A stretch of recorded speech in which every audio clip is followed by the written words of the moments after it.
Welcome to this video on managing the violent and agitated patient in the emergency department.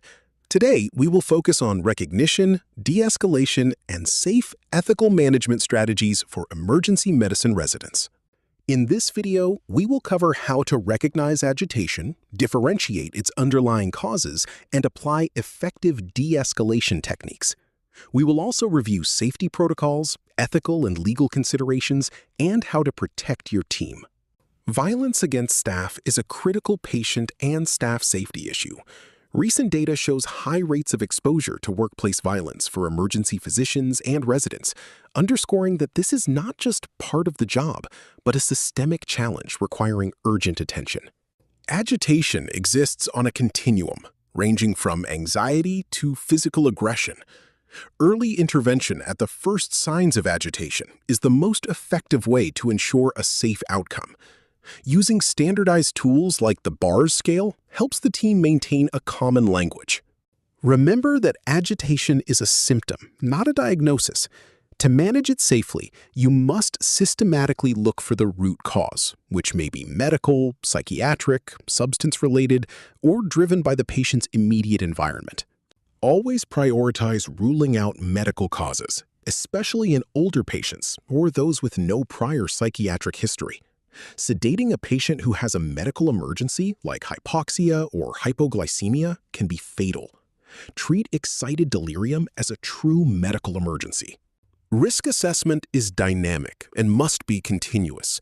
While you should be aware of static historical factors, like past violence, focus just as closely on real-time triggers, such as escalating behavior or overcrowding, which can change within minutes. Safety starts with environmental design. From safe room layouts to reliable panic alert systems and clear triage flagging, building a safer space helps prevent violence before it begins. The best intervention is often the one you never have to use. For verbal de-escalation, follow the 10 domains defined by the Project Beta consensus framework.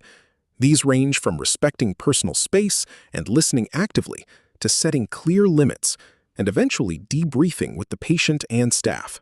When de-escalating, do stay calm, keep your hands visible, and offer choices. Don't corner the patient, avoid prolonged staring, and never dismiss their concerns as purely behavioral. A thoughtful approach preserves the patient's dignity and your safety. When you need to involve security, ensure the show of force is calibrated. One physician should remain the primary voice to avoid confusion. Keep the security team presence coordinated and ensure everyone has a clear exit path. Pharmacologic management should be guided by your institution's specific protocols. Whether using benzodiazepines, antipsychotics, or dissociative agents, always consider the most likely etiology and monitor the patient closely for adverse effects after administration. Physical restraint is a last resort and should be time-limited. It is for safety, not treatment. When necessary, ensure you have sufficient trained staff, avoid prone positioning, and never leave a restrained patient unattended. To prevent harm, monitor physiological status continuously. If the patient is restrained, perform frequent circulation checks and vital sign assessments. Treat hyperthermia aggressively, as it is a common indicator of a severe physiological crisis. Finally, operate within a strong ethical and legal framework. Always choose the least restrictive alternative. Perform and document capacity assessments, and ensure all orders are time-limited and specific to your local jurisdiction. When tailoring your approach, remember that specific populations have unique needs.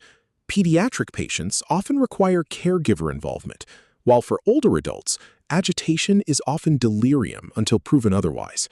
For pregnant patients, favor non-pharmacologic measures, and with known psychiatric illness, always utilize their prior care plans.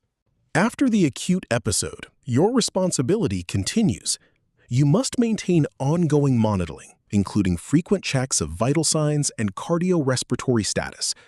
Regularly reassess the level of sedation, continue searching for underlying medical causes, and review the ongoing necessity of any restraints or isolation.